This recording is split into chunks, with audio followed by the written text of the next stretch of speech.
Thank you for calling the Oh No Streamline Mortgage Solutions informational telephone line. For mature adults that would like more information on why you should use Streamline Mortgage Solutions for your next refi, please press 1. If you are a typical Oh No listener and have absolutely no idea what I'm talking about and would like to learn more, please press 2. You have selected option 2. So, you want to learn more about refinancing with Streamline Mortgage Solutions. Let me help you. Repeat after me. Mortgage.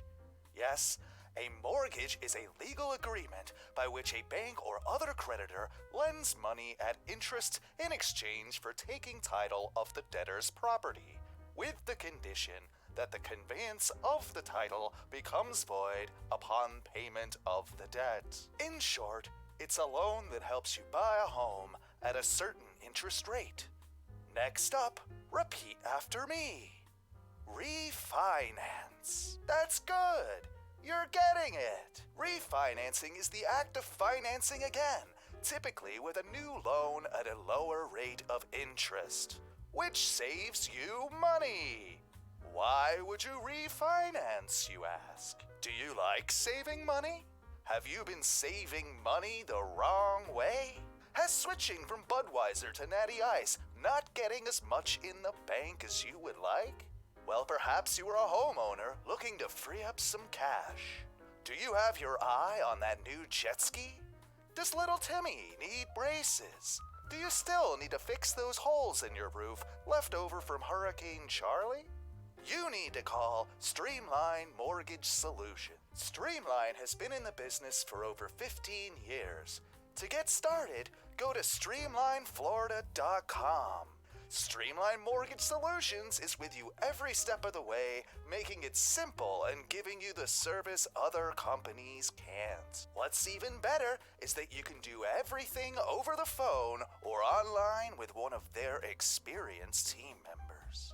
Check out a testimonial from one of Streamline's latest customers. Refinancing your mortgage is not on the list of things you want to spend a ton of time on. Streamline makes it fast and easy. They explained everything, answered all my questions, and gave me a list of documents to get to them. Once submitted, they kept me updated weekly until my closing. My friends are all getting refis and said it took 3+ months, and they were constantly being asked for more paperwork. Not me. I was asked for everything up front, and the team moved very fast. I closed in less than a month. I would 100% recommend Streamline to everyone looking for a mortgage or a refi. So once again, if you're looking for a mortgage to purchase a home or refinance your current mortgage in the state of Florida, call Streamline at 407-898-4477 or visit streamlineflorida.com. Just make sure to let them know that Oh No Radio Show, Oh No Media, or Oh No Wrestling sent you. Thank you. Goodbye. Oh my God, what's gonna happen? Oh my God, we have a new champion!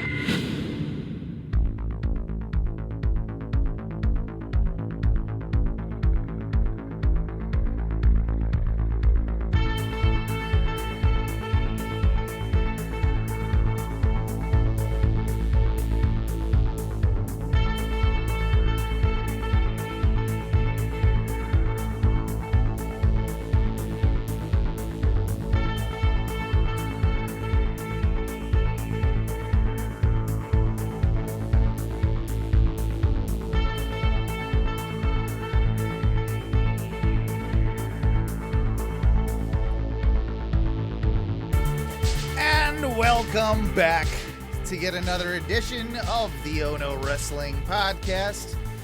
I am, your sharp break kid, and if it sounds like I'm a little deflated this evening, it's because I am no longer your Oh No Wrestling Predictions champion, and we'll get to that in just a second. but along with me, to basically, grieve in this awful situation is my good friend, the King of Bong Style, Duncan. I know you probably as torn up about this as I am, Duncan. You can tell, can't you? I can. I absolutely can. 100%. You're. I've been weeping nonstop for just days. I know. I can tell. I can tell. And I can tell that this man over here has just been partying, gloating for days. Ladies and gentlemen, the modern day Maharaja, the Clint Bobsky himself, Matthew, congratulations, my friend. That's right, good brothers. I'm taking this championship around the country. I was in Vegas last week with it. I'm in Pennsylvania this week. I'm meeting the people. I'm kissing the baby. I'm cracking the claws. And you know what? I'm also stripping the bras. Oh, damn! He's stealing all my gimmicks now. Shit! Stole my championship, stealing gimmicks. This motherfucker. What I do, get? baby. Yeah. What I do. I also do karate shit. What I do. Well, it is good to have us all three back. I know we've needed it. We've all had long weeks, but hey, it's important we get together. It's only Tuesday, but unfortunately weren't able to make it last week, just because of schedules. The show kind of got out of our grasp. But hey, we're here now, and we do have quite a lot to catch up on. That's for damn sure. We really just needed to take that week off so that Matthew could party and celebrate his win in style. Yeah. I mean, it's pretty much what happened. Every time you guys were like, oh, yeah, we're just going to do it now instead. I was like, yeah, no, I'm going out, man. I'm taking the belt and fucking partying, or I was just like passed out in like a hotel room, with like a bunch of claws and I don't know, porno mags and stuff laying around if they still make those. Yeah, I like you went to porno mags. You gotta make it kind of like raunchy, like dirty 80s style wrestling or something. Yeah. Lots of baby oil. I mean, obviously on the patio of the hotel room, I have like a little like half inflated pool filled with fucking baby oil that I tried to get girls in. They wouldn't. And I just ended up slipping in it with the belt. That happened. So, and then also I as the champion, asked you guys to move the fucking show up earlier tonight, which you guys did. So I appreciate that, kind of making the rules. Anything for I was going to say we're bowing to the whims of the champion. Yeah, that's exactly it. We're fine with it. Let's talk about how you won that championship, Matthew, because it was indeed at NXT takeover 31. Clean sweep, right? Clean sweep. Every single match that was predicted, Matthew got correct. 5 out of 5. I was late to Gorilla when you mentioned it, but you said it like with 2 matches left, I had already won. Yeah. There was statistically, at that point. Clean sweep. It's like I wrote the goddamn thing. No, it is. I mean, what were some of the big surprises? I'm trying to see here. I think for me, even though like let's start with I was really happy to see Kushida defeat Velveteen Dream. That kind of needed to happen.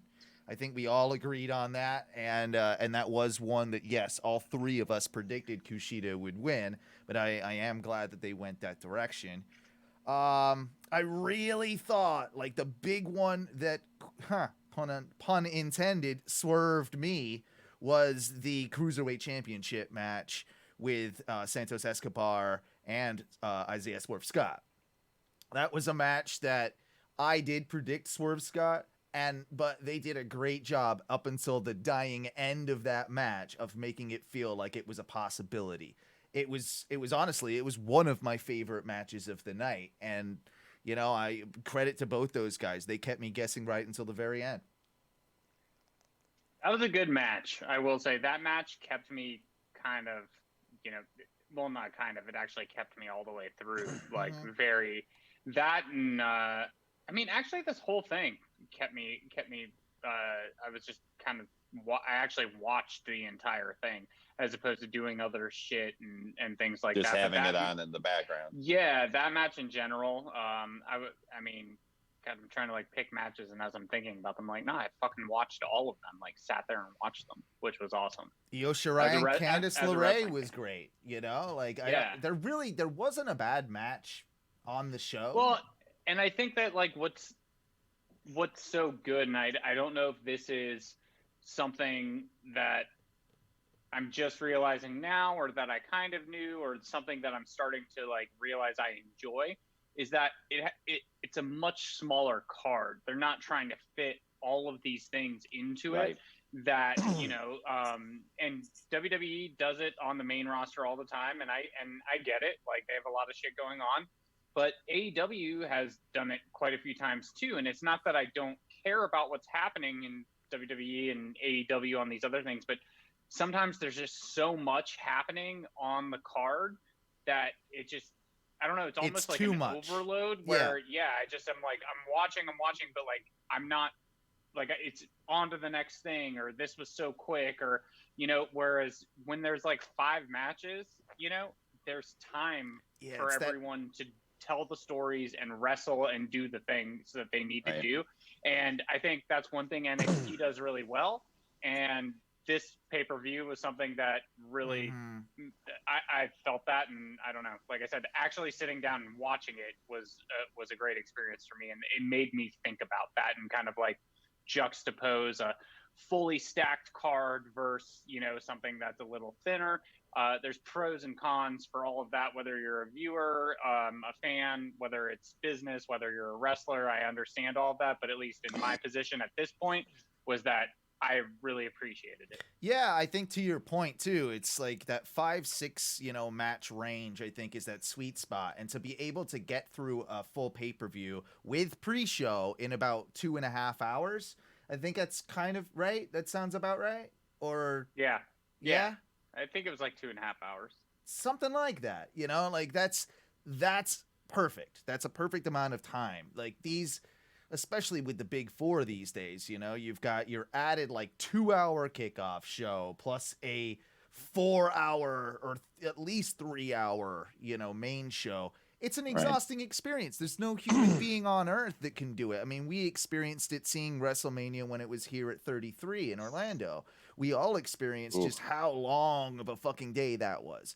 And it was a fun day, don't get me wrong, but it was long. Like, it was an exhausting... It was long and it was hot, and at a certain point in the day, you're just like, oh my God. I need a break from this to some degree. Yeah. Like, I am just gonna fucking keep hitting this PAX pen in the seat. I don't give a fuck who's around me.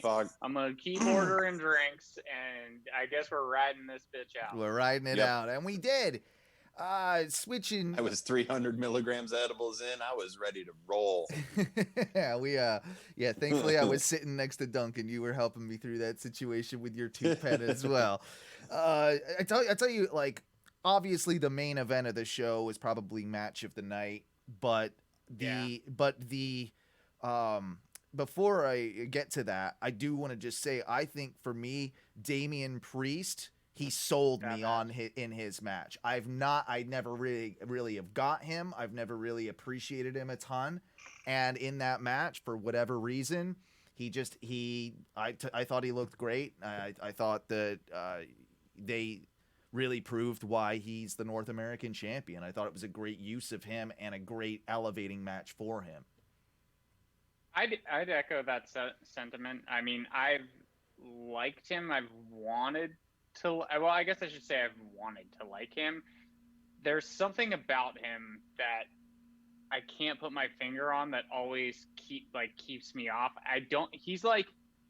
He's big and should be this like big heavyweight, but like still has the ability to do, kind of like middle cruiserweight type thing. Like, so it's just been hard, I guess, in my mind to like really pin down like where he is, where I think he's supposed to be this like big heavyweight guy. And I think that's eventually where he's going to end up and deserves so. But I don't know, I don't know why that I haven't been able to really pinpoint where he's supposed to fit in the wrestling world for me, in regards to at least just like wrestling like where he fits category. in. I think that for me, I think that I want him to be Brody King. I want see him that. to be Brody King because Brody King is he is a big boy and he can move like a fucking lighter dude. And I want Damian Priest to be a little bit more of how he was as Punishment Martinez in Ring of Honor and just be a little bit more brutal. He needs to be uglier too if he's gonna go the Brody King route. Like he's. Well, I mean, first of all, like beauty is in the eye of the beholder. That's true. That's true. Brody King is a beautiful man. But I only say that because he's like straight edge me with hair. It's true. That's true. This is legitimately it. But I think that if Damian Priest could kind of tap into that next level of intensity, right? Like make me believe it all the time, not just once in a while. I feel like that might get me a little bit more involved in. I don't dislike the guy. I mean, I don't know. Sharpen the edge. Yes, exactly. Sharpen the edge. Do you think which would be a great fucking tagline? That is actually So pretty rad. WWE, since you're listening, fucking take it. That one's free from the champ. Why are the Butcher and the Blade not using that too? Right? Damn it. But look, whoever wants to give you the money first. Why are we not fucking writing wrestling storylines? I still don't understand. You don't understand how many conversations Owen and I have had that go until 3 a.m. That's this exact same conversation. That's what started the show. That's exactly what started the show. I think I've had similar conversations with both of you many You have. And but you know, I will say one thing. I think this is the biggest turnoff for me. I fucking hate the arrow thing that he does in his entrance. Yeah, I don't like it either. Because, dude, I'm not a fucking fan of like archers, and I never have been. Like anything I've ever watched. All my life. I fucking think it's fuck those archers. I can only think of him as like Robin Hood from the Disney movie with the fucking annoying chicken with the guitar. You know what I mean? Like, the only archer who's like somewhat okay in my book is Cat. Archer? It's Cat. Well, Archer, like because of the name. Sterling Archer, But it's fucking Katniss from fucking Hunger Games. Okay, I'll give you that. Other than that, fuck him. Yeah, Hawkeye gets like one shot. Legolas is a bit of a puss. Yeah. What's your FIC? Yeah, anyone with an archer gimmick, really, just go fuck yourself. Shoot that arrow. Yeah, Stephen Amell. Fuck yeah. Fucking arrow. Stupid arrows. But yeah. Duly noted. Arrow gimmicks out. Do you think you're fucking out? I'm fucking in. Do you think they see him on the main roster though? For real? Like, I think the chance for that to happen had passed, and I think they're gonna build him to a main guy in NXT over the next year. Yeah. Is what we're gonna see. If anything, he'll move in the next draft. That next wave, a year or so from now, maybe. Yeah, or we'll do something shortly after that, and then do like a surprise, like coming in. But I think they're going to establish him as kind of like a threat and heavyweight, like in NXT. They kind of need to at the moment, especially with all the injuries they've had. And speaking of injuries, holy fucking shit, that main event. That championship. Do you guys see the X-ray?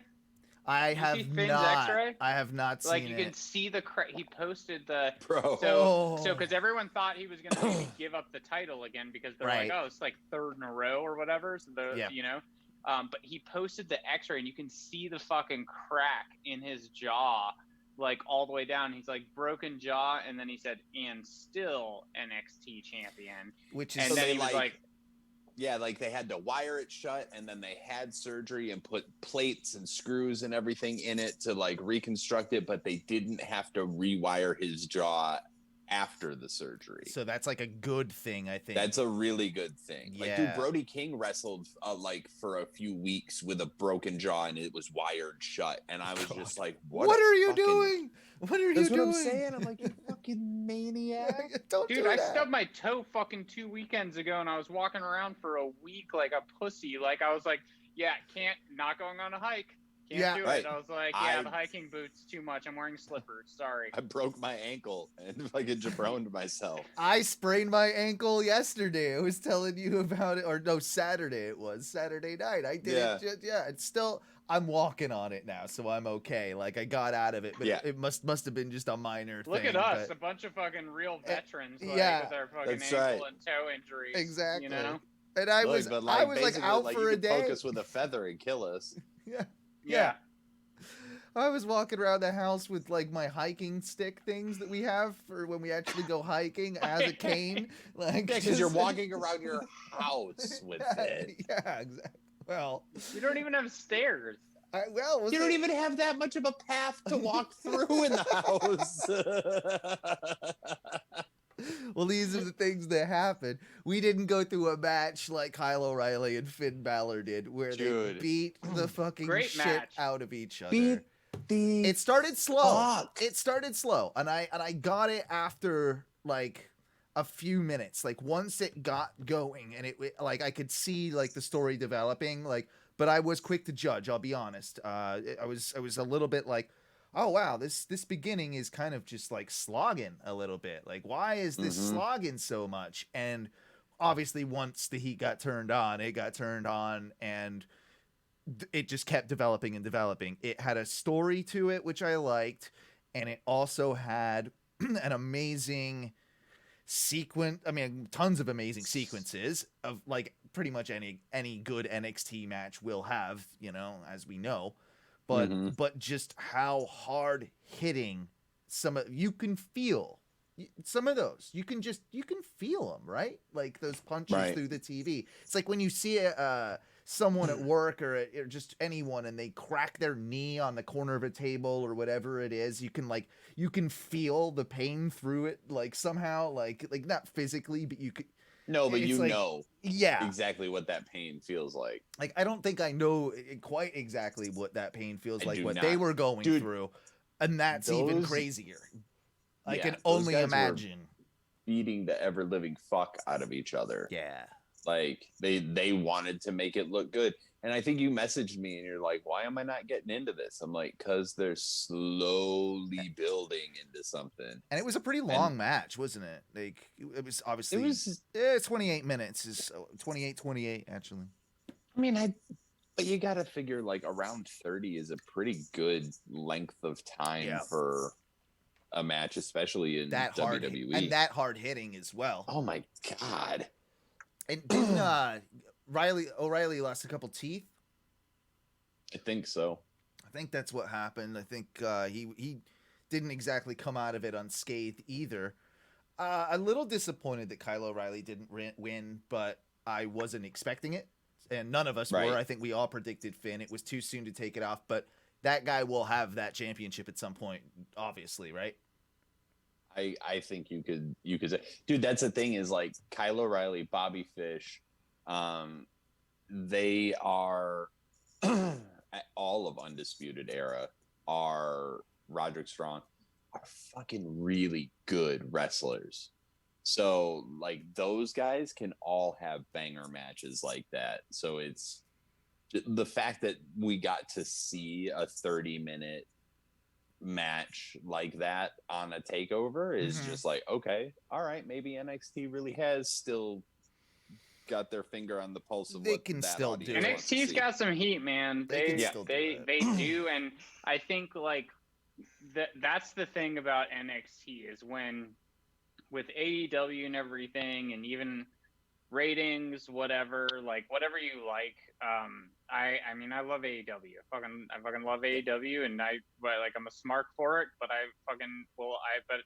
I do like. I've been a lifelong fan of WWE, and I've been following NXT since the inception.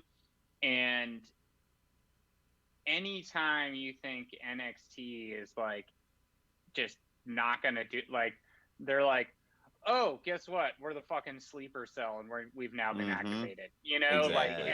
and it's all of a sudden they know exactly what to do. They do the exact opposite of what the main roster creative and wrestlers do, which is like when pushed into a fucking corner or when there's like pressure on them, they kind of fucking like fumble around and fuck it up.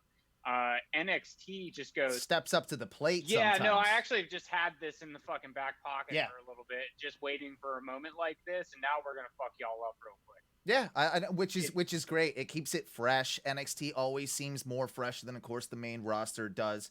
And AEW is even falling into some of the slips I feel that WWE, like, that they wanted to get away from, that certain things, like, there's little things here and there that do bother me that I'm like, watch out, because you're going to fall into a dangerous trap here.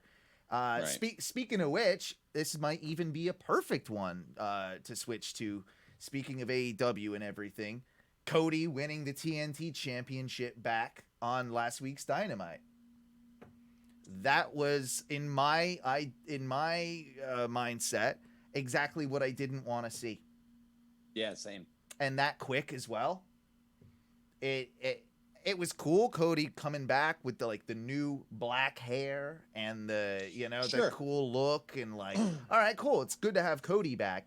There's no reason that feud couldn't have been extended longer, or I think he had to fight back to be able to get it.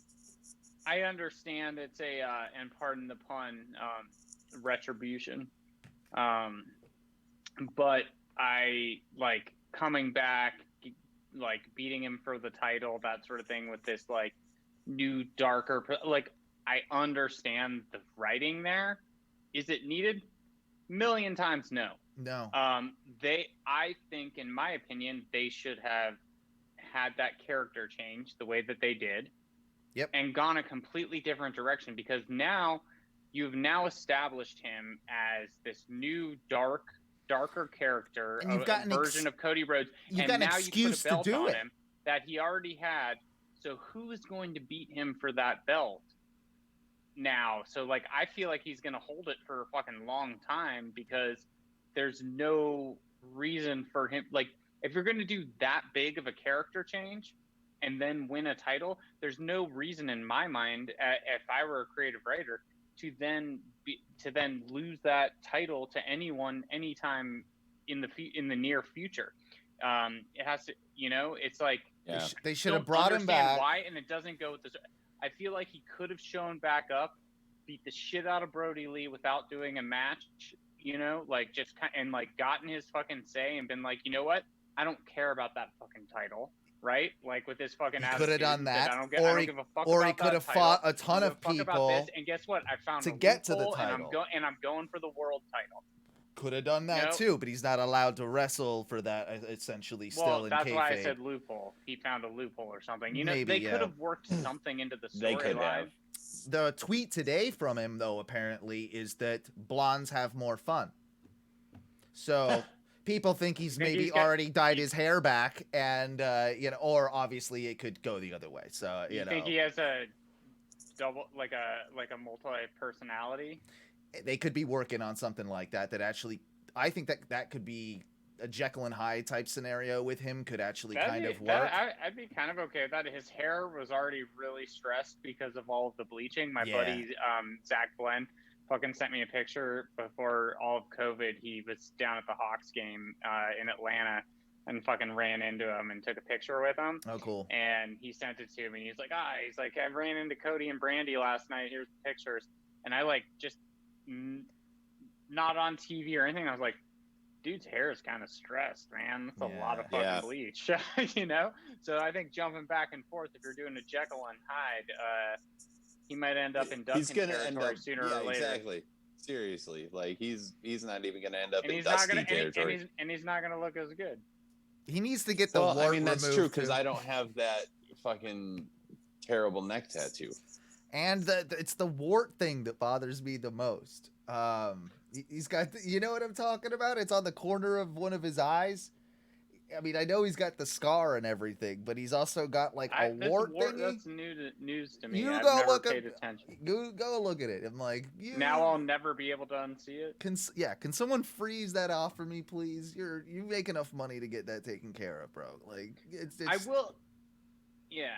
Well, I'm gonna look at it because I've never seen that, but I will say, as far as losing hair and people who've gone, like shaved it, like Duncan, you're up there with The Rock and Stone Cold for me. You got a very nice shaped cranium. Yeah. When my mom had cancer and lost all of her hair, I was amazed at how good she looked because she had such a good shaped cranium. I bet she was killing it.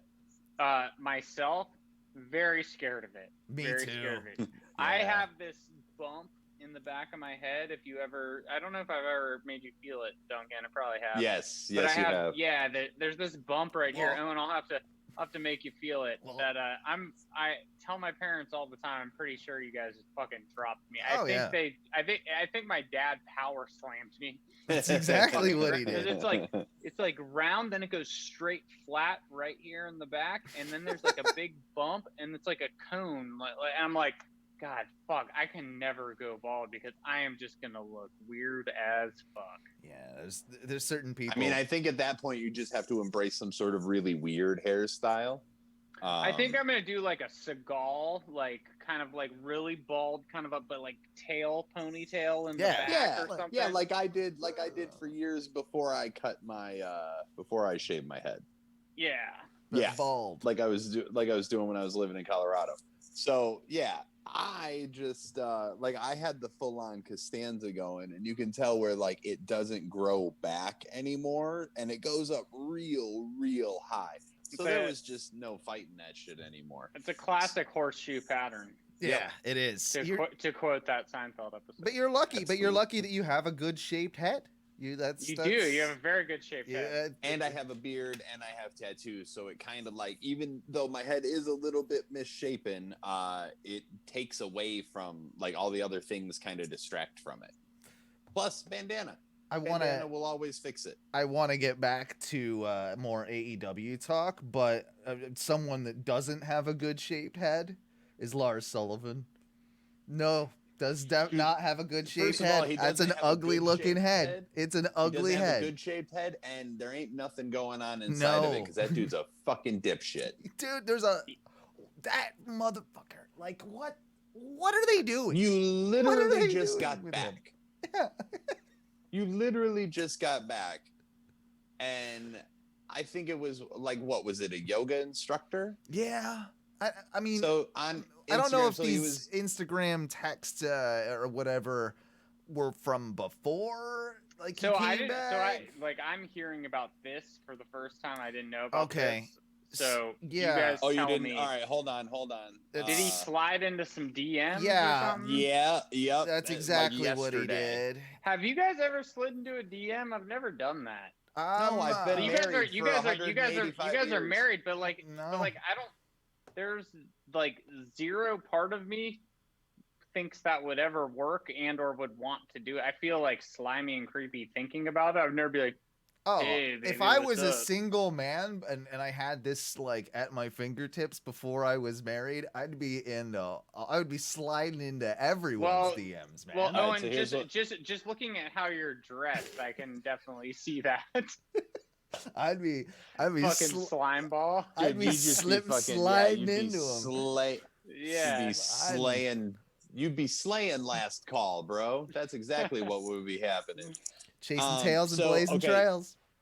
So, Ryback,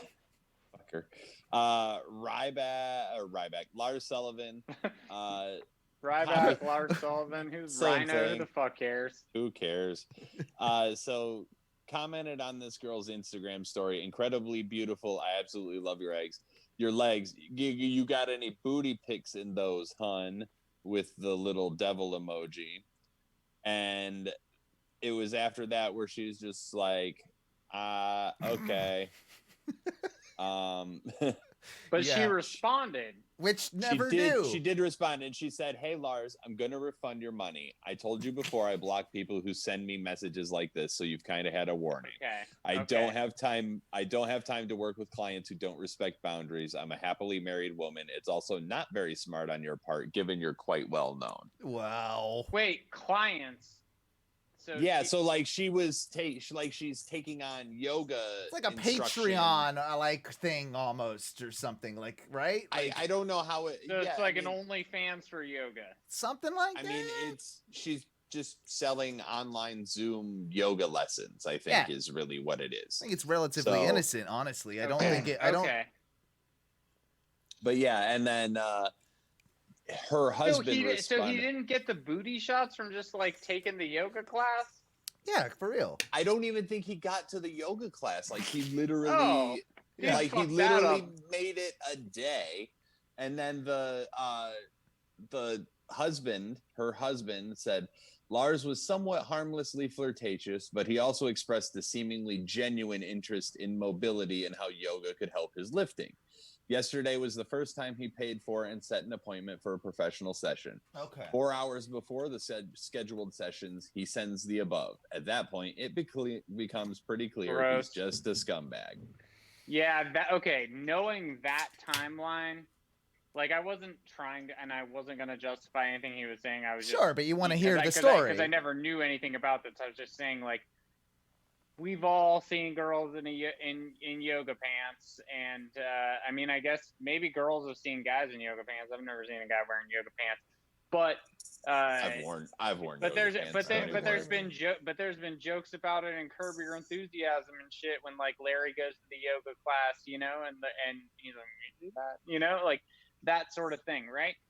But to pay for that and then before you even go get there, you're to making say comment. that, like, yeah. I don't know, just like doing that to somebody online and being like, "Oh, show me, like, you got some ass pics? Show me some ass pics." It's like, very predatory. just don't do is that. What just it don't is. do that. It's very predatory. Is I think the terminology with it. Yeah, predatory. Predatory is a pretty good word that we could use to describe a couple of the next things that we have to talk about. It also makes me think that he never wanted to do yoga to help his lifting. It doesn't really seem to be that way. No, it really seems like he was interested in lifting something to a certain degree. You know what I'm saying? I'll say that the group kind of nailed it, or there has been a meme going around that has compared Lars Sullivan to the real life Snitsky. Like to that Snitsky gimmick when he kicks babies and stuff. Yeah, like it wasn't my fault. Yeah, or no, I think also one of them is like if you combined Eugene with Snitsky, you'd come out with Lars Sullivan. Holy shit! Oh my god, that's ruthless and cruel and 100% fucking accurate. Yeah, that was the one I meant. Actually. God. Damn it. No, that's right. Like that's 100% right. Like that's wild. What else was next then that was I was predatory? gonna say if we're gonna talk about predatory, we could either go Joey Ryan or Matt Riddle. You take your pick. Let's actually all right, let's just quickly do Joey Ryan. Let's get our wrestlers or scumbags news report of the week. Jesus Christ. Okay. So it's bad enough that Joey Ryan is a piece of shit in the first place. But then he comes out with the video about like, well, this is why my accusers are wrong. And then he shuts up for a few minutes. Then he releases the bar wrestling catalog so that he can make more money off of YouTube streams. Yeah. Then he sues the people who have raised accusations against him during this. All of them, I think, too, by the way, right? All of them. It was all of them. Yeah. And then today he filed a $10 million lawsuit against Impact Wrestling for wrongful termination.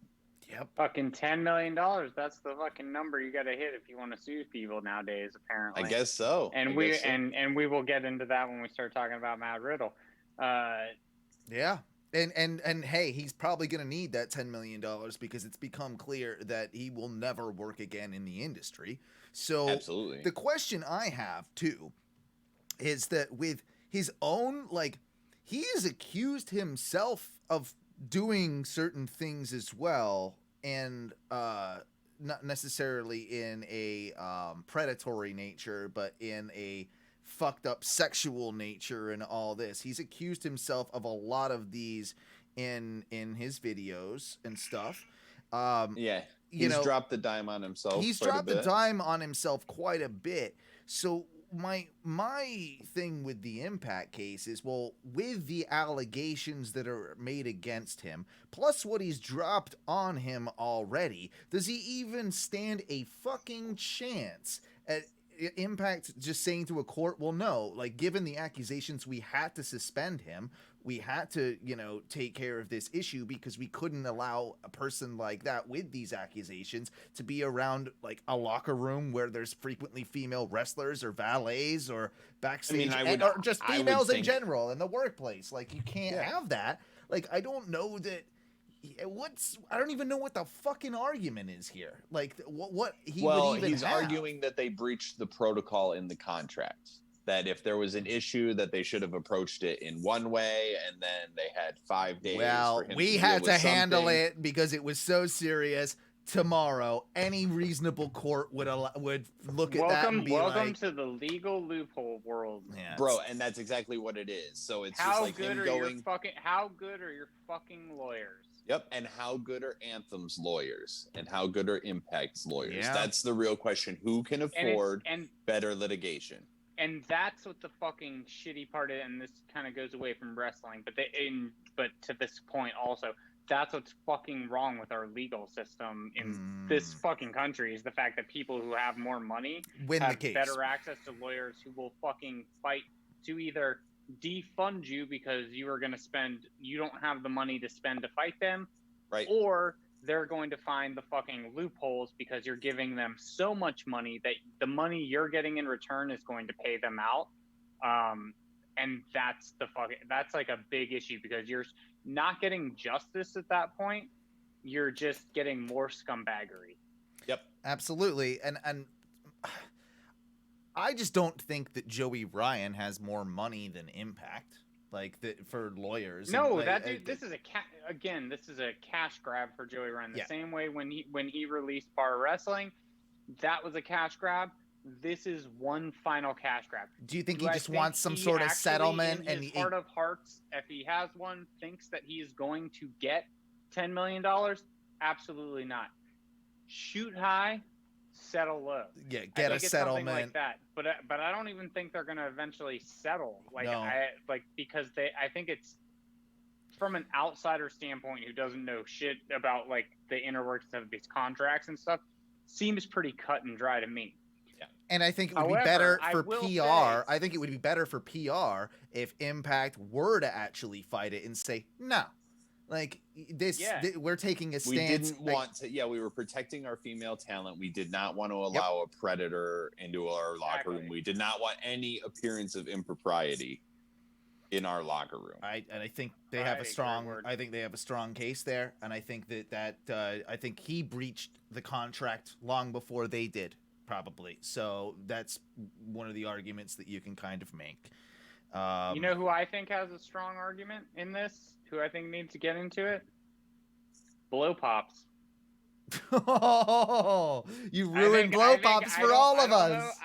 I don't know if they knew that they were being used in that way. You know, it's true. Even some of his gear had the Blow Pop. I'm just saying. Oh, that's someone write them a letter because now we got that's see how much money you made off Blow Pops when they called them his big match whites because he wore them at all in. It was the white tights with the Blow Pop. All I'm saying, man, you can't use people's trademarks like that all willy-nilly. Like I guarantee you, he gets money like that. Tootsie is in there like a motherfucker. Absolutely. Like, hey, guess what? You just got some money. We will take it from you real quick. Yep. So let's go over the Riddle thing real quick so we can get out of this depressing shit and talk about more fun things in the wrestling world. But Riddle, of course, decent segue into talking a little bit about the draft as well. Riddle was drafted over to Raw. Riddle will now be on Raw, which is kind of interesting because, of course, there are the allegations that there's a lot of backstage heat between him and Seth Rollins, who just got drafted to SmackDown. I don't know, that's just the tip of the iceberg. But what is this tip of the iceberg telling us? Of course, then deep down with a network like Fox, and of course, USA is a big network, but is with the, of course, lawsuit that has now come out, another $10 million lawsuit against Matt Riddle, is the move to Raw. She did multiple $10 million lawsuits. I think there's one against WWE as well, correct? And one against Evolve. Evolve. Okay, so yeah. So multi 10 million. I mean, now and this. I think that I'm not victim shaming here, but you're hitting all the wells. Right. You're gonna get something. I mean, and I hope she does. If the whole, if the allegations, if it's all true, then she deserves something. She definitely deserves something. I don't know if she deserves $30 million, but what really hit me during all of this was last night when I was watching Raw, and they announced Matt Riddle was drafted, and like seeing him on the screen, just his picture and stuff. All of this went through my mind that as a fan of wrestling, and someone who doesn't do that type of shit to women or any human being or anything, like I couldn't even think of it. Like they did that in the middle of all of this. Yeah. And it then made me think about the Velveteen Dream thing. Mm-hmm. It then made me think about Velveteen coming back saying, oh, it was a car accident, these types of things. And like the kind of like brushing over. And it seems to me that like granted in the United States and in general, like I guess innocent until proven guilty, but there's also, we live in a day and age where there is so much evidence that like before you even these people get to court, the general public can make decisions or at least has access to a lot of information. Right. Because of which is in some ways a bad thing. It can Act, be. like things people say on the internet, like all that type of shit. But now is there a like I don't know, and I'm not accusing, I'm just asking. Do you like? I'm starting to see this like pattern in WWE that's like, but we can still make some money here. Like their goal isn't to take care of Matt Riddle. No, their goal but can we make money? Velveteen Dream. Like WWE is going to be okay, right? But their goal is to make money. Well, And the goal got in a the lot short term is to make money. So now you have to look at that, and from a business standpoint, you're going, okay, what do my stockholders want, right? Because they're a publicly traded company. So the bottom line is like keeping your stockholders happy and like being able to raise the value of that stock. Right.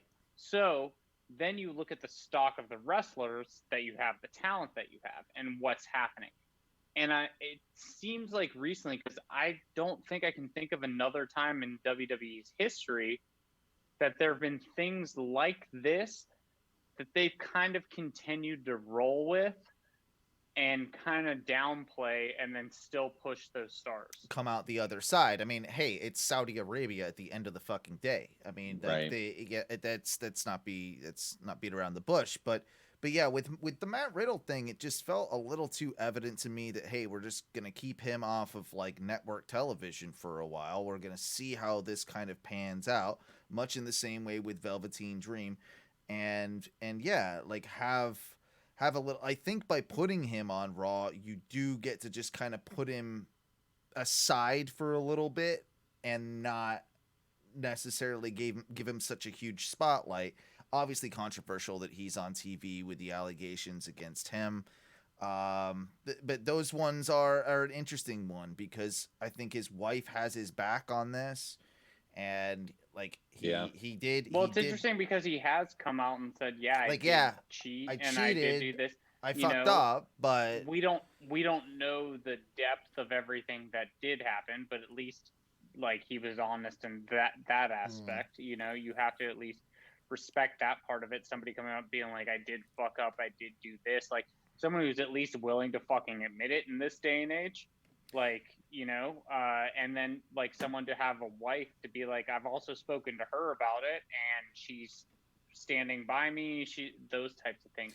There's also WWE with standpoint though too. Like you could look at it from the other side of them wanting to get their return on investment. They've probably invested a lot of money into Matt Riddle. So by, you know, bringing him over to Raw and having him, you know, I don't know, like if they feel like they're going to lose him, they want to try and get some value out of him before like they inevitably let him go. Like there's possibility. But what is that value? Are they selling merch? Do they have Matt Riddle merch? Like that is like fucking selling like gangbusters? No. Also, why is he then put up and traded, right? God, this guy in the hotel room above me, I swear to God, is so fucking loud. You want to go kick his ass? Let's go kick his ass. TV for like fucking 2 days, so fucking loud. But regardless, so fuck, he got me out of my train of thought. No, you're good. Yeah. So okay. Here's what I was gonna say. Someone like Matt Riddle, with everything that's going on, everything that's happening, what is the reason to put him on the draft? Thinking about merchandising and things like that. Mm-hmm. And then to keep Andrade a free agent. Yeah, I guess what is the reasoning? Like, it seems like from a business perspective, at least if I were in business with WWE, it seems backwards, right? It seems backwards. It seems fucking backwards. Andrade fucking has the ability and can do all of these things. Doesn't have the controversy tied to him. No. You know, you could keep Riddle as a free agent, still quote keep him on the roster. Right. If you're gonna fucking like bury him a little bit anyway, but like it's this like continuing, like I said, like Velveteen Dream, Matt Riddle during the draft, like you're still advertising these. Yeah, you are advertising this. Yeah, you see more of them than you do Titus O'Neil or John Cena right now. Yeah. True. You know what I mean? Like who are obviously like because good people. Titus O'Neil is the Black John Cena. Well, yeah, exactly. Good time to talk. He did get drafted, though, and it's a good time to talk about the WWE draft. I believe that Titus O'Neil remains on Raw. So, you know, good news there. Gold jacket, green jacket, who gives a shit? You know, but I will say I had fucking flashbacks last night, man, when I was in the hotel room. Watching the draft, like to when you went to the show? City I've ever been in. Okay. But on top of that, I will say I was watching Raw last night in the hotel room that you can see here on the video. Mm-hmm. This glamorous. So glamorous. Looks really nice, man. Yeah, it's the worst Hilton I've ever been in my life. But regardless, I was watching Raw, and I was had flashbacks when I saw Stephanie McMahon because I was at the draft last year. Oh yeah. This is the time when WWE would be in Denver. So WWE historically had been in Denver late September, early October for the past few years, and they would usually do, before they did like the split to the different networks, they would have both nights and you would be able to go see both nights. Mm-hmm. Then it was just Raw. So the last time that I went, and we talked about it on the podcast, people, you guys should go back and listen, because I took my friend who is an architect and has 2 daughters who are in college. Like, yeah, and it was like you were getting them into it, and you got to go and see a fucking draft show. And he wanted to go, and I gave him my Stone Cold vest, and he wore it, and like it was just fucking awesome because he got to experience. So like that was the highlight, was them, not the show. That was somebody taking somebody new, but it was the draft, and it like seeing the draft live. One, this made me think, like I had flashbacks watching it on the TV last night. Like, holy fuck, like God. Would I've been there? And I'm like, no, I actually don't think I would have gone, because I would have known it would have been the draft, right? And I knew how bad it was. 2, they're thinking of Colorado as just a flyover state. Okay. 3, I also just think, one, where the fuck has Stephanie McMahon been? And like now she's just like the draft coordinator or like announcer. I don't know. Was the like, last time we saw her fucking Mania? Like, I think so. Like I haven't seen I'd have Stephanie to look McMahon that in a up. long I time. don't know. Very So long time. she's though. just now this draft media. They should have done it with Adam Pearce. Let's be honest. Adam Pearce has been more of a figurehead at the moment than anybody. Like, I mean, I going. guess I would have been I fine don't with see that this, though. I don't see this Pierce thing. I don't see this Pierce thing really going anywhere. No, like but I know. I'm okay with it if it were to happen. It'd be cool. It would make more sense compared to Stephanie, but I think they would have fucking hit it harder if it was going anywhere. I agree with Duncan. Yeah. They would have hit it harder so that we all would have known. You know, the WWE likes to smash things down our throats. Like we haven't eaten in a like they like to waterboard us with content if they're trying. They're not good about subtlety. But then again, we they don't like us to drink it in, and if we're not drinking in, they're gonna force it. You know, they're gonna. So we just get Steph. So we just get Steph. So we get Steph, but then the other. God, it was a crazy night of flashbacks here. But the final one was talking about Andrade. So Andrade and Zelina Vega got drafted in the first round last year while I was there. I remember, yeah. And they didn't show it on TV, but when they got drafted, they played his music, and he and Zelina Vega walked out on the ramp. Yeah. And like, because they were the next match, and like did their whole entrance, and like Stephanie's standing there like with the podium, like, what the fuck are you doing? And they like, and she's like, stop, and she's like, cut, and like they're like, what's going on? And I'm like, oh my god, you really fucked this up. And then they pushed him back. And then they finished the draft round, and then she left, and then they hit Andrade's music, and he came out and did the entrance again. He thought his music during the draft was the entrance. Yeah, he should have. Yeah, he was sitting waiting How there. Did nobody in Gorilla? Yeah, he was in Gorilla. How did no one stop him? Yeah, come on, because it was Denver, and apparently WWE doesn't give a fuck about Colorado. Because no one in the WWE knows how to speak fucking Spanish, so no one was able to stop. Yeah, he speaks English. I mean, yes, nobody knows. Nobody in WWE gives a fuck about Colorado. One, I will say that. Truth. And two, I will say, at least AEW gives some fuck about Colorado because, like when you look at what's her name? Fuck, I'm gonna fuck it up now. Brandy? Not Abandon. Abaddon. Abaddon. Oh, Abaddon. Yeah. Abaddon. So I've been watching her wrestle in different fucking characters in Rocky Mountain Pro Wrestling for a while. So like when she made her debut, I was like, holy fuck, are you kidding me? And then I read all these interviews, and she's like talking about how like Kenny like saw her, and like Kenny really liked the character because Kenny's like so involved in character work. And like because he likes video games and movies so much, and there wasn't this dark presence like in like the women's division and this stuff, and we have yet to see her do a lot, and like I don't know if she will do a lot, but at least when I saw her go to AEW, it made me be like, that is so cool that she looks scary as hell. I would go to a brewery and see her like and all this stuff, right. And then like all of a sudden like Kenny and AEW are like, oh, we're signing you, you know, and like Rocky Mountain Pro is posting it on their Twitter and Facebook and all these things. And I'm like, that's a cool, like somewhat local thing. And I know you guys get it a lot in Florida. It's all over the place. Yeah. Colorado, we're a fucking wrestling flyover state. Not so much. Yeah, no, but like she is, and she's scary as hell too. Like when I see her, I mean, she's like very unstereotypical. So it's nice to see kind of like a different twist on things. I'm in on that shit. I like it. It isn't my exact cup of tea, but I'll get behind it, you know, like to a certain degree. I will eat that shit all day long. Oh, it's fun. It's fun, man. I'll say this too. Let's just get back to AEW real quick before we get, you know, like because there's so much. Like, we got the draft, we've got AEW, and well, hey, we gotta. I know. I'm sorry, and that was like I keep going on these tangents, and they're always a long road to nowhere. There's a lot going on. We have a lot to catch up on. Like, just like.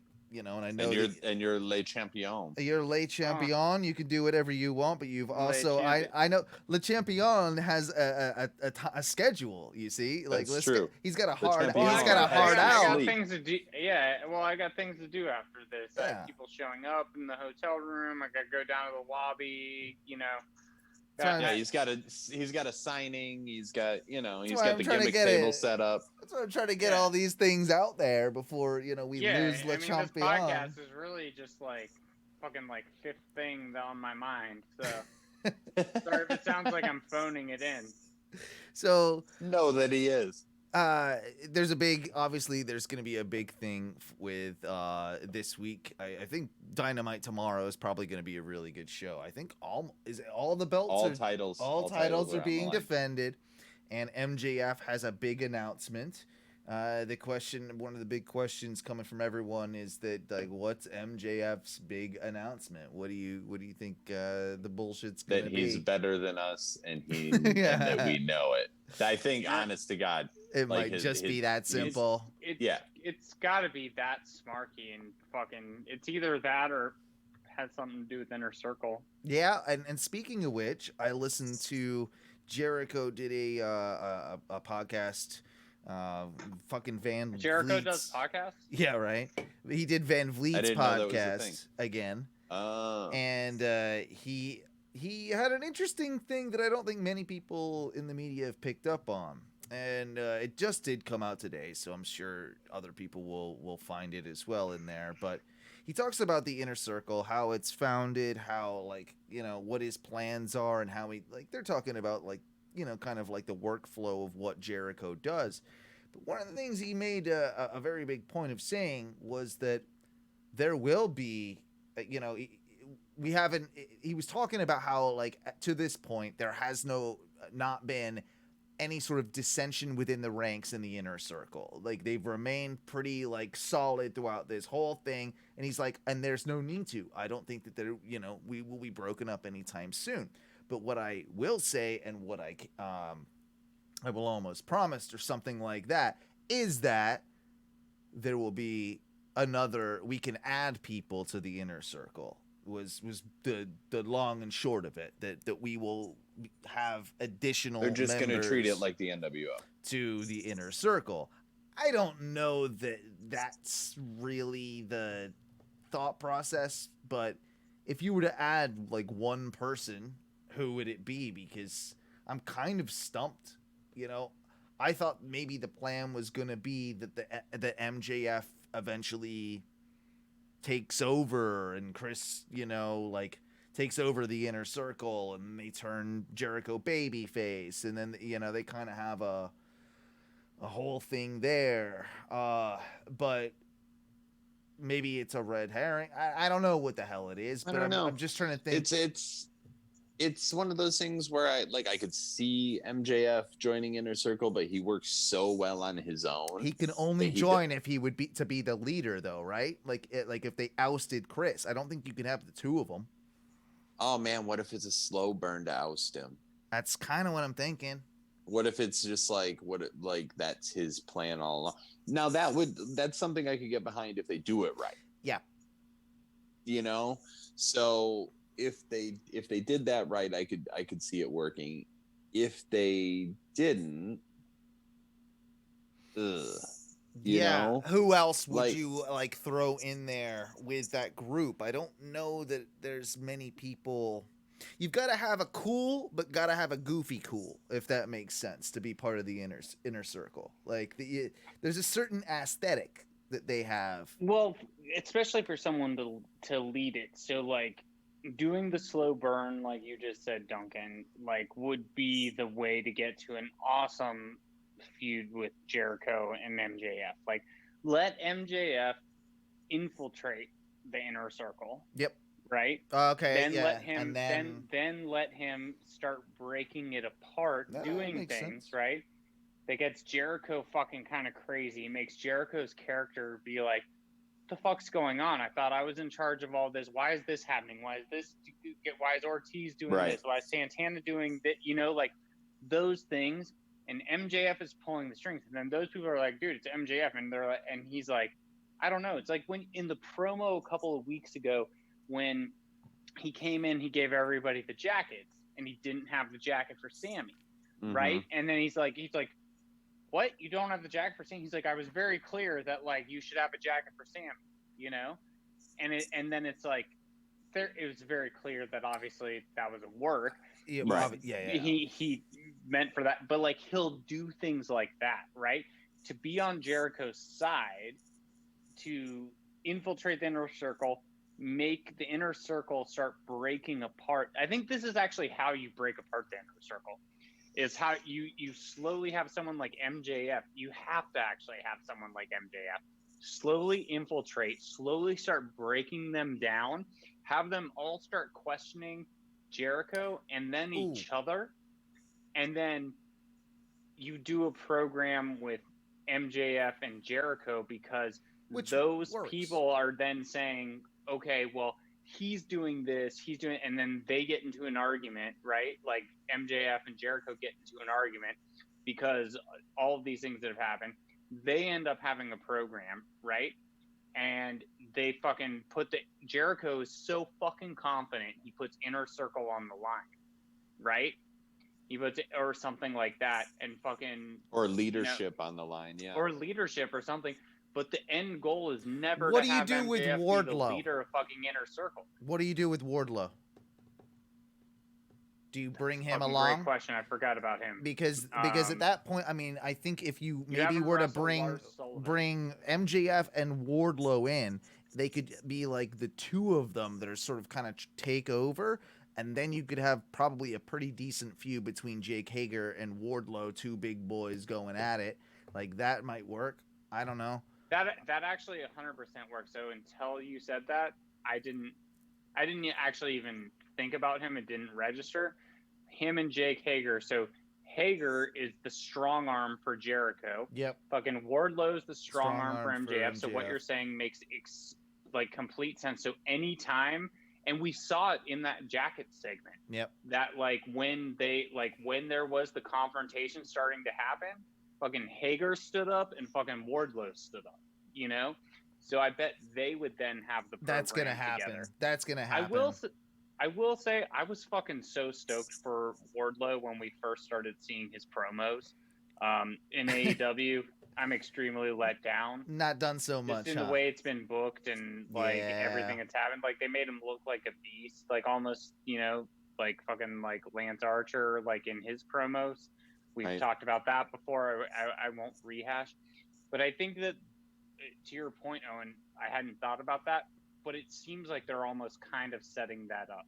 It feels Inner like Circle again needs to somewhat eventually break apart with Eddie Kingston, with Santana and Ortiz, like that, you know, Lucha. There's so many things you can do outside of that. I'm not saying it's run its course now, and I'm not saying I'm tired of it. It's handcuffing them like a little bit, you think? It's nearing an end. Right. That they need to like if they don't pull out, as they say in contracts, the sunset clause now, and start like doing the sunset, you know, like they're riding a fine line of overstaying their welcome, keeping a good thing around too long. No, I think you're right. Quick, I've got a couple questions from the Facebook group, if you don't mind. Are they all from Deuce? They are not. There's a couple from No, Jordan. Meeks threw a shit ton. Yeah. Oh, of course. By the way, I knew you were busy today, Matthew, so I purposely did not tag you in the post, so hopefully you didn't get as many alerts. Oh, thanks. I probably wouldn't have noticed. But either way, I appreciate that. Thank you for thinking of me. This is one that actually got sent to me personally, DM'd by someone that isn't on Facebook. Somebody slid up in your DMs. Yeah, they did. Oh, shit. Asking if Miro is the best man of AEW, who is the worst man of AEW? I have I mean, there's a few obvious picks. The obvious pick in kayfabe is Brandon Cutler. But he is not the worst man in AEW. If I'm going, I'll do it first, and I'll say mine. I'm going Luther. Oh, sorry, Christ, Luther. Good. Sorry, Yeah, That's a Jericho. really good Great. one. Luther is mine. Fuck, how do I beat Luther? Well, and also, really quick, Luther, like, all right, real quick. Yeah, go ahead. Duncan, you can keep thinking. The whole Jericho 30 anniversary. Okay, but the 30-year anniversary. Right. What? Real quick, what were your thoughts? Very underwhelmed. Yeah, I thought they were underwhelmed. I thought they were Nothing going to do special. something actually kind of like the Festival of Friendship. I thought they were going to, and they did, I guess, in they sort of did, but they didn't. And it turned out, like, I'm glad there was some earnest, actual, like, love and celebration for Jericho's accomplishment. I'm glad that they did that, but it felt a little ego stroking to me. I think Jericho's, I mean, yes, that's part of his character, but Jericho's legitimately starting to stroke his ego a bit too much. It's starting to get out of control. It's starting to become real. I'm glad both of you have said that. Yeah. Because I 100% agree. But I will say, did you guys watch? I saw it on Instagram. It was Jericho doing the promo about Luther. Right. No, I don't think I saw that. It was really well done, and I don't know if it was him or it was the cinematography and videography or anything like that, or it was just like combination of the both, or it was just Jericho talking, and the way that they did the editing was great. But there's nothing interesting about Luther, though. Let's be real, right? Like there's nothing that we care about, is there? Like I don't think so. Yeah. Dude, I'm not gonna lie. I can't even remember his name. What's the dude who was teaming up with Dustin Rhodes? QT Marshall. Yeah, don't give a fuck. No, he's on that Brandon Cutler kind of level. And, not give a and actually shit. has Like, less you're the personality. Like, less personality. Well, and that was like the big thing when I watched that promo, and then a lot of people in the comments were like, "Oh, you're like, well done. You're making me give a shit about something, right? That I shouldn't give a shit about." Right. I would say just go watch the promo. It's like 2 minutes long. It's probably like 900 posts down on Jericho's page now.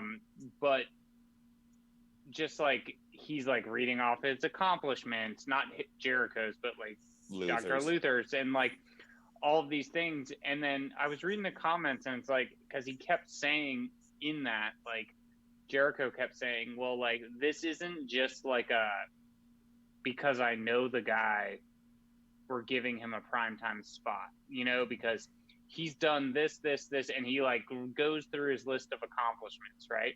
Which he has amazing accomplishments in Japan, and like Sure. he does have it, but when totally it comes feels to like that. mainstream in the United States, it has never happened. And then somebody said, like, in the comments, which made me realize and think, it was like, yeah, no, this is total friendship move. Oh, it is. Like, it's nepotism for sure. It is. Total friendship move. I'm in power play. I can fucking make this finally happen for you. Like, yeah, you're good on the fucking indies or in Japan. Like, you've done all these things, but like, if I don't do that, like, no one's gonna know. So Luther is like, Luther is he is the great value version of PCO. Ooh, that's good. That's what I think Luther is. That's a fucking great title. With a touch of Gangrel. Like just a touch. Just a touch. It's a sprinkle. Sprinkle Gangrel on there. It's a sprinkle. It's a salt bay of Gangrel. So no but yeah, one. So that made me. So I was just gonna say, before we get back to going into who our least favorite person whatever in AEW is, I was gonna say that made me, when you mentioned that, it made me think of, like, be like, oh, yeah, I was like, I had a sour taste in my mouth kind of from the beginning. Granted, I've never followed his career, but also, and it looks like from at least that promo video, he's done amazing things. But I don't know. I actually don't fucking know. I'm a rook when it comes to that. No, I think we're all the same way with Luther. So I went Luther. You went QT Marshall. QT Marshall. Who'd you go, Matthew? Jackass. I fucking hate QT Marshall so much. Who'd you go dude. with? That's what I'm saying. But I'm not gonna go with him. I'm gonna go. Who's your worst? No. Only because I want to man go in AEW. I want to go somebody different than the both of you. I'm gonna go. Fuck. Hold on. My other gut was Sammy, honestly, because I'm just like, yeah, he's not doing anything for me. He's not doing anything right now. He's kind of just like a knee-jerk jabroni, and I could not give any fucks about him either. So he's kind of just a crybaby. Like I'm gonna go with bitch. I'm gonna go with fucking God. We just talked about a second ago. Why is it? I just said that I watched his promos and was fucking underwhelmed. Can you guys help me out? Why am I blanking? Jericho? No. Like, it was Lance Archer. No. Walter. Oh no. Wardlow. Wardlow. Yeah, no, that's a good. Sorry. Yeah, no. Wardlow's actually a decent shout. Wardlow. Wardlow's a decent shout. I think he's still Sorry, got a little more and promise. the fact that I couldn't remember his name should prove to you how much I give Yeah. less of a shit. So and I called him Walter, which is fucking not the That's name. insulting. That's insulting. NXT WWE. Exactly. That's insulting to Walter. That's a big boy who fucking cave chested. Oh, don't do that. I'd actually like to see both of them wrestle each other. I wouldn't mind it. I wouldn't mind it. I'm gonna say a couple, but I don't want you to answer because this one right here in particular, I believe we could do a full show on. Why is Doink the Clown one of the greatest characters in wrestling history? I feel like we should do a bonus show at some point specifically talking about Doink the Clown because I would like the multiple doinks. The multiple doinks. I mean, I think it's only because he came up in the Money in the Bank match this year. And I was hoping, I didn't know this one. I knew Paul Ellering rather. I don't remember him having a dummy named Rocco in the early 90s managing the Legion of Doom. Dude, he was only with LOD when they came back for a hot second. Like, so you remember the SummerSlam at Wembley, obviously. Yeah.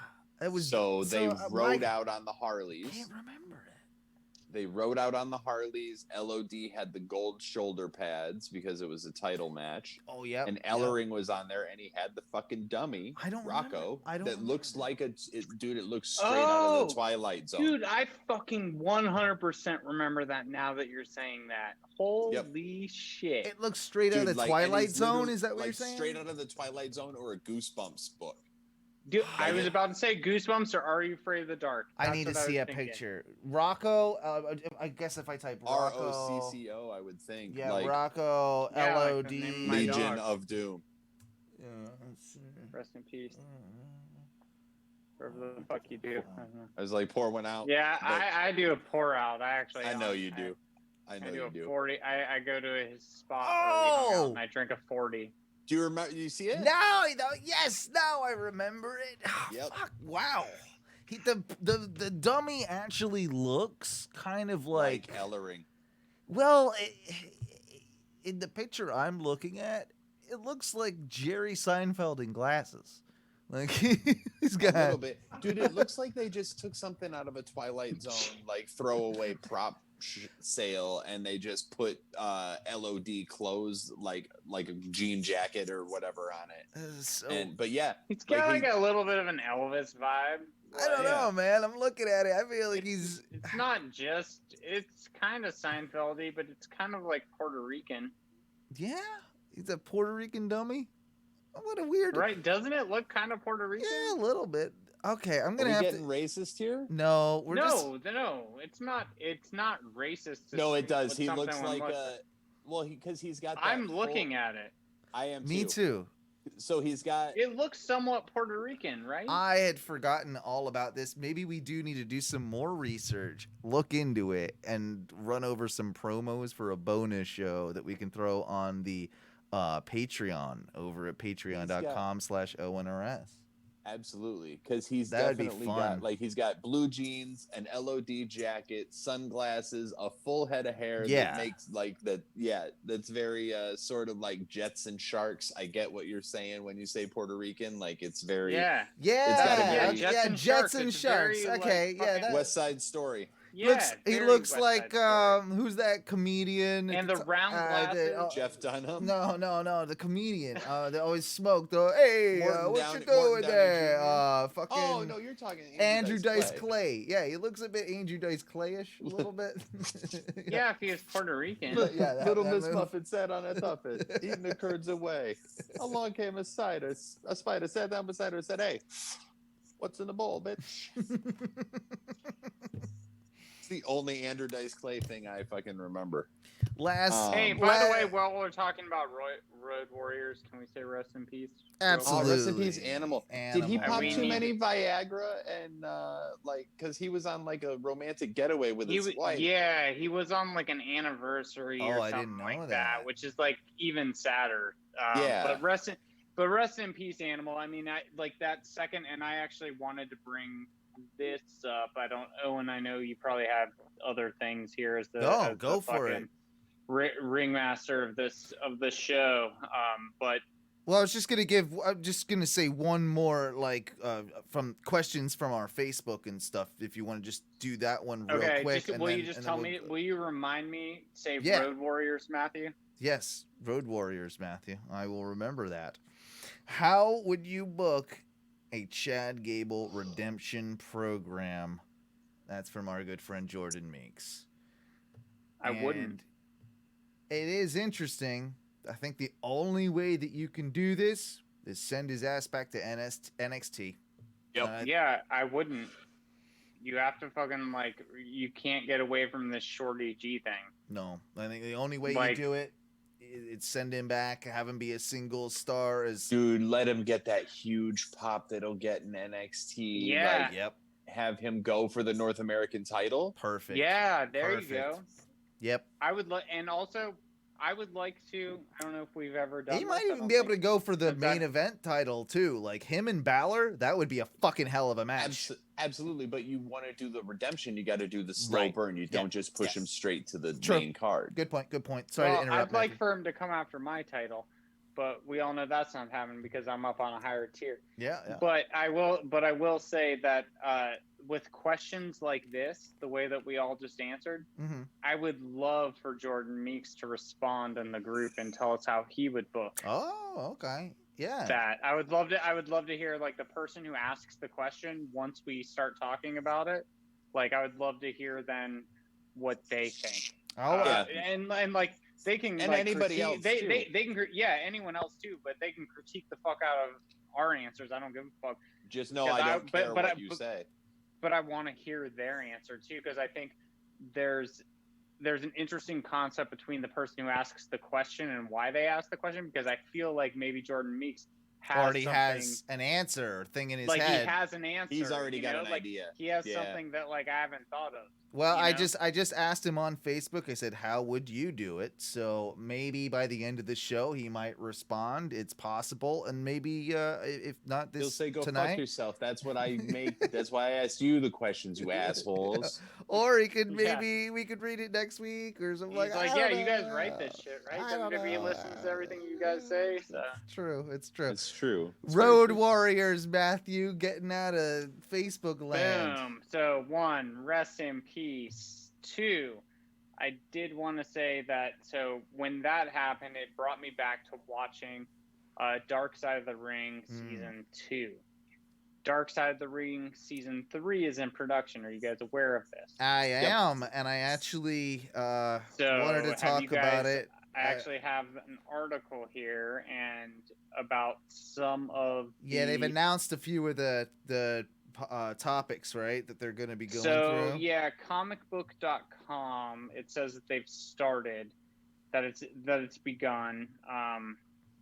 They haven't revealed who's been Bischoff revealed like that who he's it's all about, but they were saying that like based on the people they've been interviewing, because the people they've been interviewing have been talking about it.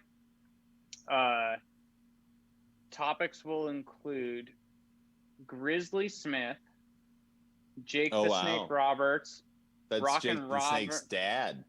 Rock and Robin and Sam Houston, who are Jake the Snake's siblings. Oh, yeah. So I did a deep dive into this, like in my very few moments of spare time, and was looking up Rock and Robin and Sam Houston, the whole thing about Grizzly Smith and all this stuff. And I don't know if this is one episode. I think it could be because they're obviously all related, tied together, and it would maybe center around Jake the Snake. Jake the Snake obviously could have his own episode. He's already had a movie. Yeah, he's already had kind of enough. All had his story and everything before. But do you guys know anything about Grizzly Smith and Rock and Robin and Sam Houston? I didn't know a lot until I started I knew a little bit about it. Know. Rock and Robin, I want to say, was in WrestleMania 1 or WrestleMania 2. Like, she was part of the WWF women's division a long time ago. But yeah, I know that Jake the Snake and his dad did not get along very well, and like his dad was not a very good person. Didn't he get? But he was still always seeking like some sort of like acceptance from his dad, which is a possible reason why he got into wrestling, because his dad, Grizzly Smith, was a wrestler. Then wrestlers would work him real fucking hard when they found out he was the son of Grizzly Smith, which was a big thing. But also then the whole thing about his sister getting fucking murdered and like all that shit. Like there's just like, dude, I cannot imagine. Like I think about like things I've had to go through, and I'm like, oh, that was rough. And then I like check my privilege, and I'm like, oh, so many other people have so many things so much rougher than I do. Like I'm a white male living in America. I was born on third base. I need to fucking check my privilege, right? And then I fucking like look at something like this. I'm like, dude, that's like, I mean, obviously before now, but a fucking white male born into, and like sister fucking murdered, fucking abusive dad, fucking like all of these things. And I mean, you can't make this type of shit up. Just when we thought Jake the Snake's like whole story we had, we'd been told, here's like kind of even a little bit more to it. Like that's sort of what I'm kind of getting out of this. Oh yeah, that it's I think that's what we're gonna get. So like from this article that I've read, like I said, I don't think they would break these up into multiple episodes, and maybe a two-parter. Which I don't think they've ever done. Maybe a two-parter. Yeah, they did with the Benoit one. Like the Benoit one they're not going to rehash Jake the Snake, but they could do it with his siblings and his dad, which we've never seen before. Which it sounds like that's kind of what they're doing. Which is it's going to be interesting. The other one I heard that they're going to be doing is the 1995 Collision in Korea event. In Korea, yeah. The fact that that was the co-promoted WCW New Japan Pro Wrestling show in North Korea. I mean, that's in '95 for Christ's sake too. So like, I guess that would have been its modern day Saudi Arabia show to a degree, right? Like it's kind of in that. Except I know that the talent was a lot more terrified that they weren't going to make it out of there. Yeah, there was definitely like kidnapping shit and like or like thoughts of it. The level of fuckery with wrestling, it's just like holy shit, guys. So no, I'm excited to as always with that Dark series. Side of the Ring does a great job. With their production, they're fantastic. They do. In the article I was reading, Owen Hart's widow, she was saying that they did such a good job. I wish we could have the only thing I wish we could have captured a little bit more was which was something no one ever got to see, which Dark Side of the Ring actually showed, was like the fun, happy Oh, yeah. personality of Personality, Owen Hart. yeah. The jokester of Owen and all Yeah. that. Yeah, because he was. I mean, everyone says that The about king him, of the right? rib, yeah. Yeah. We'll maybe kind of end on this and something that was super kind of controversial revolving around the WWE draft. And we can talk a little bit, I guess, about other draft related things as well. But the big one for me was, of course, the Newday stuff. The fact that Newday come back, Xavier and Kofi, who've been injured, come back, win the tag team championships from Cesaro and the SmackDown tag team championships from Cesaro and Nakamura. And then later that evening, of course, Big E comes to help celebrate with them. And yeah, unfortunately, we've got Kofi and Xavier going to Raw while Big E has been drafted to SmackDown.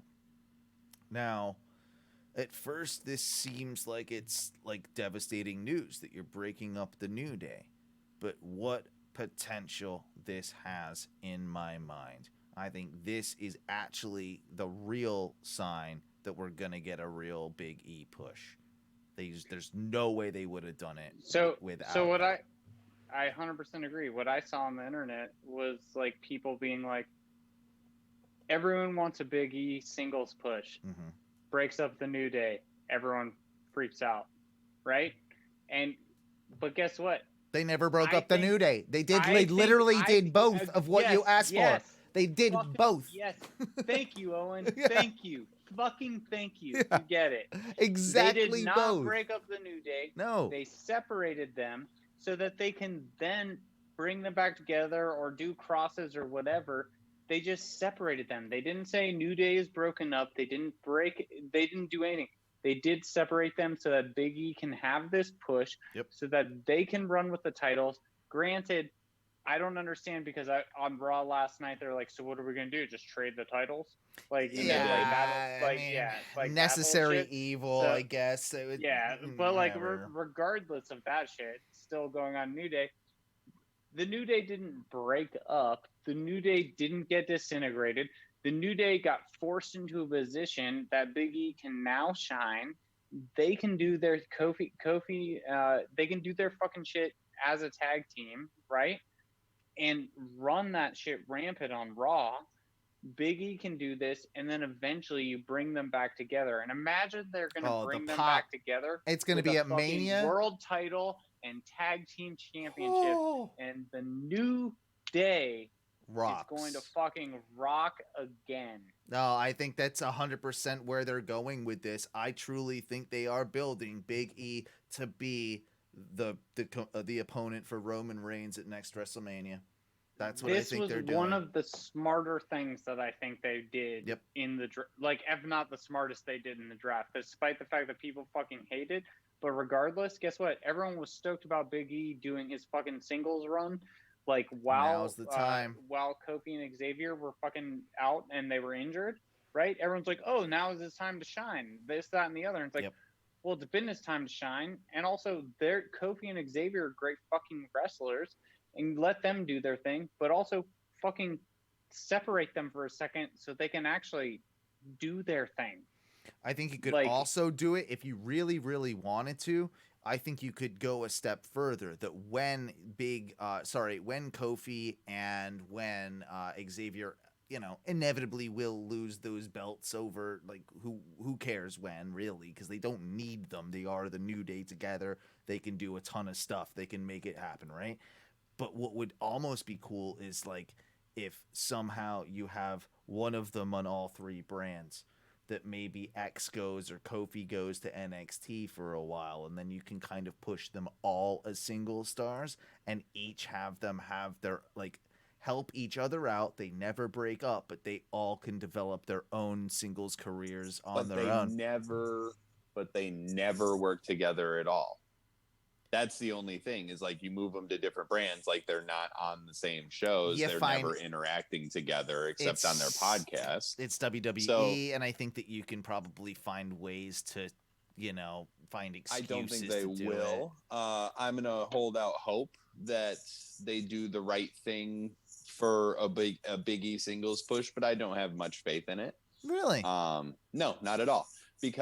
And I think that the notion that Big E needs to be separate from Kofi and Xavier to have a singles run is ridiculous, because Kofi didn't need to be separate from Xavier and Big E to have a singles run. I think it's a nice twist. I think it's a nice twist. I think it's a cool twist in the story that now, we've got Big E that has to go out on his own, and it gives him his own, maybe if that's what happened. Well, what was going on real quick? What was going on with injuries again? Like, I don't remember right now, but what was going on with injuries within the New Day?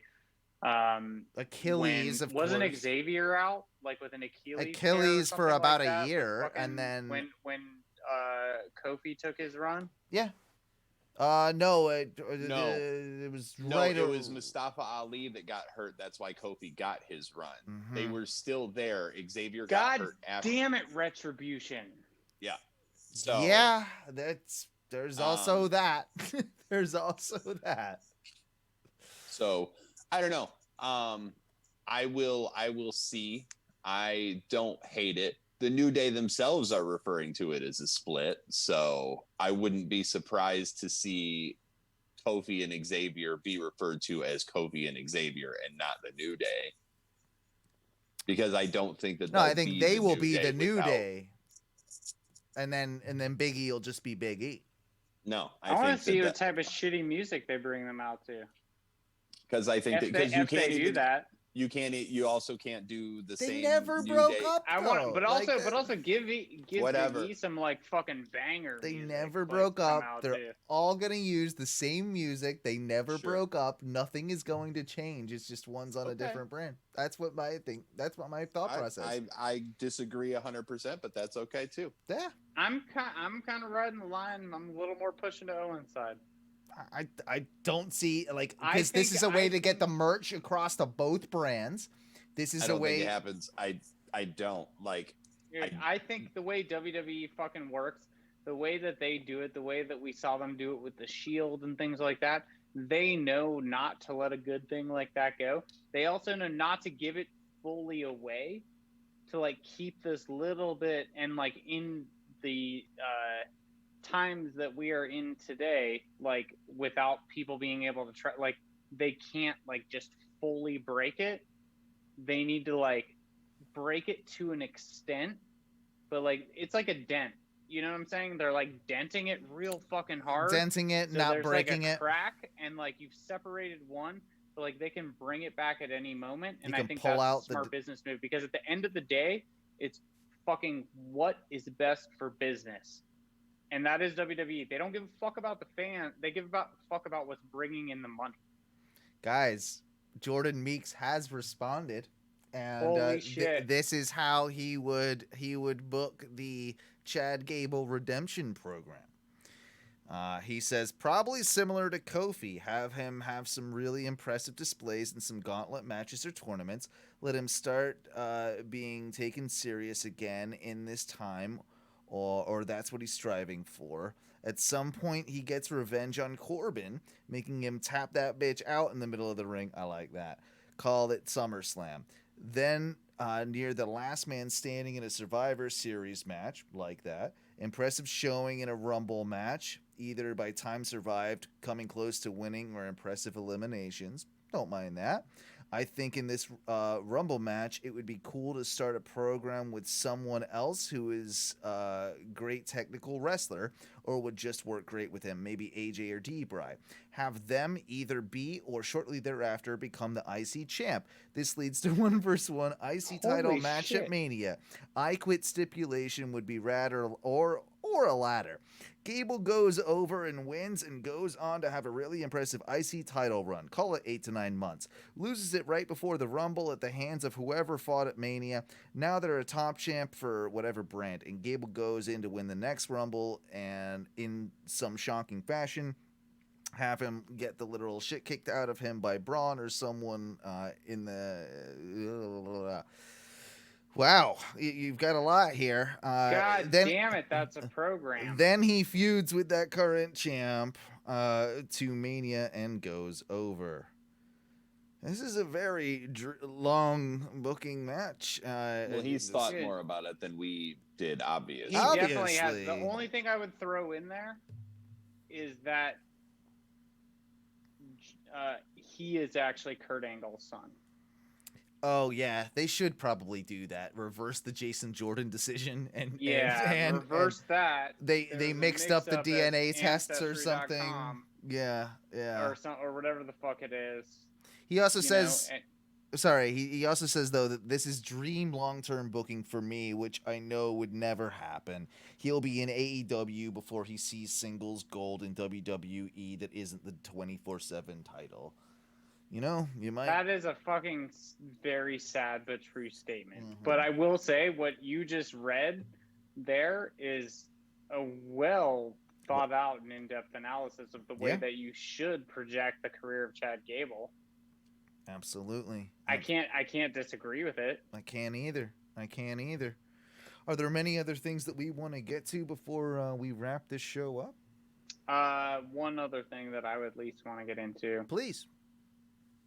I didn't think I could love Alexa Bliss any more than I did, and she's just been getting better and better and hotter, and I love her more and more every single week. And then last night on Raw, showing up, the double Sister Abigail with the fucking Fiend. She does it so well, that too. That was amazing. Sister Abigail. And I think she's feeding into it because we all know, if you follow her, that, like, she's very into Disney and very into, like, Halloween stuff. Like, it seems like she's, like, playing into that and, like, really pulling that part of, like, her fandom. She's got a great actress vibe into her character, which I fucking really like because it feels somewhat real. I don't know, it's fucking awesome. I think dig it too. Her and the Fiend, like, even after the Sister Abbott, like them looking into each other's eyes, like even Bray, like fucking powerful fucking mood. I thought that was fucking awesome. I think that's one of the best things WWE has going for them. And what did they call them too? Do you remember what they called them? Was it Twisted Fiends? Was it Twisted Fiends? I think it was something like that. And it was. I think it was Twisted Fiends, like Twisted Fate, and she was Twisted Bliss, the Fiend, Twisted Fiends. Yeah. Like, I think that's what they said. And if it wasn't, then excuse me. But I actually, when I heard it, I'm like, no, that's gonna work. That's cool. Like, I dig that. Well, and now you have someone who can go against the men's division, someone who can then infiltrate the women's division. Yep. And go against the women's division, which I think is fucking pretty smart when you look at it. You need to have this now infiltrate into all areas. How that works into Retribution, I don't know. That was the other thing that we never got. That we never really got in. It up now, but we should. They did lose a member. Yeah, I guess. What's her name? Rodriguez? Mercedes Martinez. Yeah, Mercedes Martinez. Sorry. God. Rodriguez. Jeez. So different. Owen. Yeah, Mercedes Martinez apparently no longer in the group, and like, I guess. So back to NXT, I think. Right. A lot of stuff, I guess. I don't know. I mean, the Mustafa Ali thing, like him being the leader, which I think one of you guys called this a few weeks ago. We talked about it for sure. I don't know that any of us were definitive on that's who it's gonna be. I think we all kind of said nah, that's kind of too weak at this point.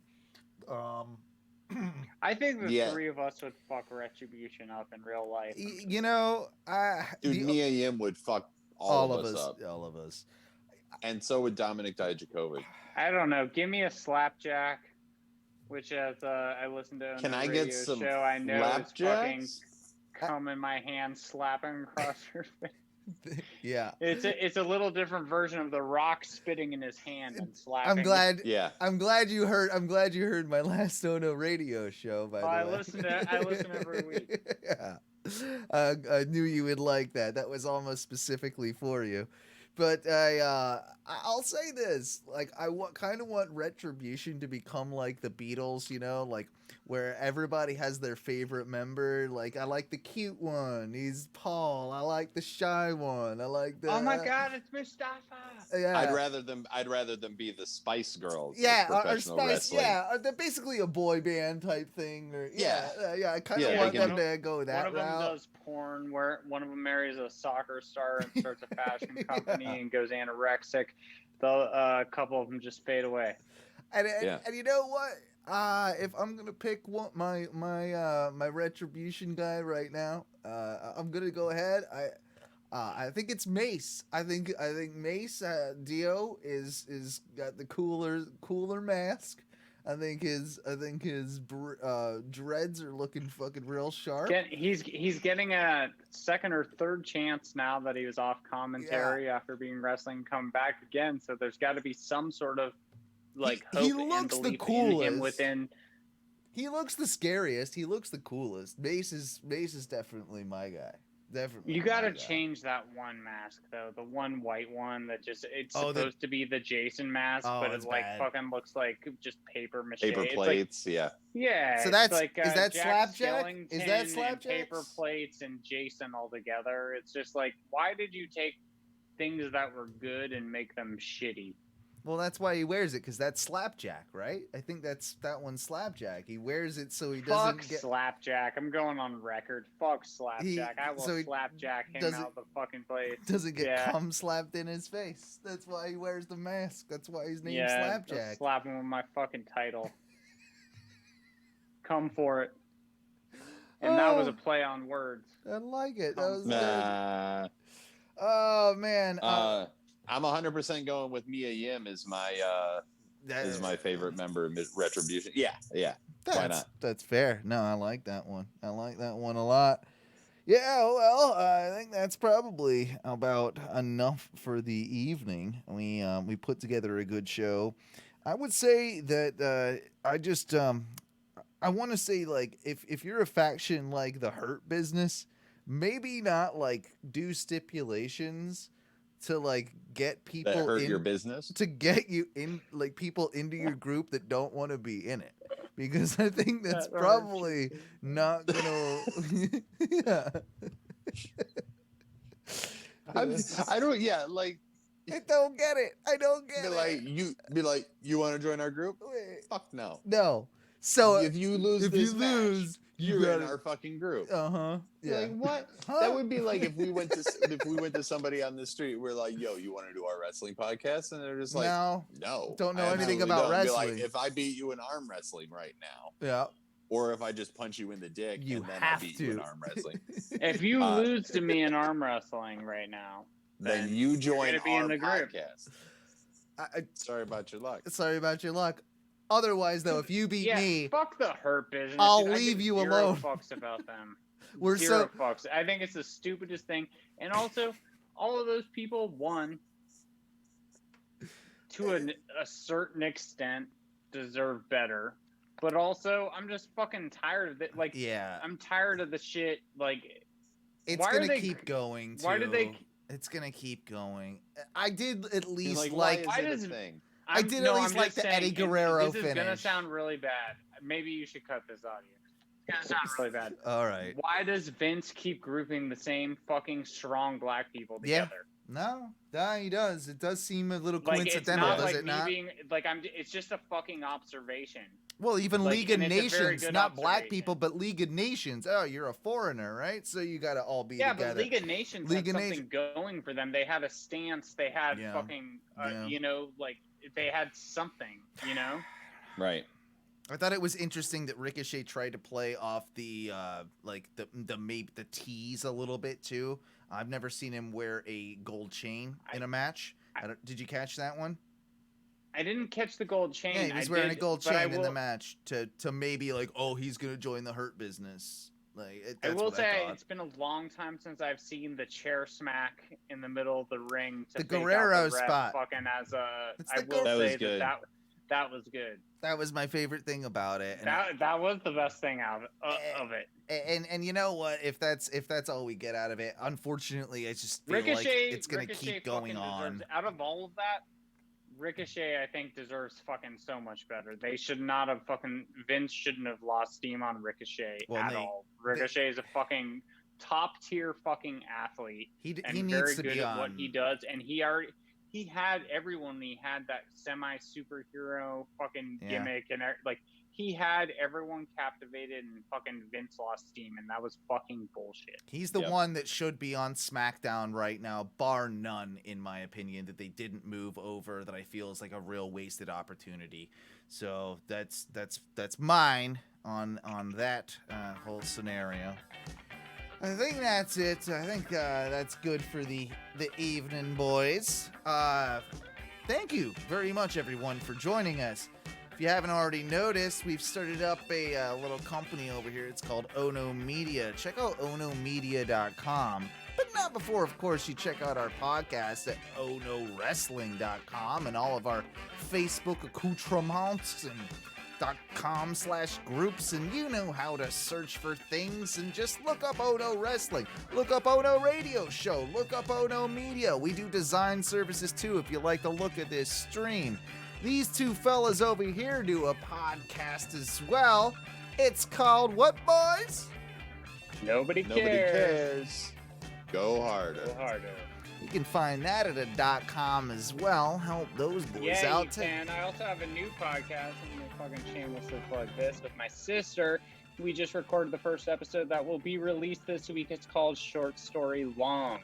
It is just the two of us talking, and it was just this episode, but we will have a guest on moving forward every week, and the guest has to bring us a short story, and they give us a short story about anything, and then the art of conversation takes over, and then we start talking about whatever, and eventually we close that story at the end. So Short Story Long. I love it.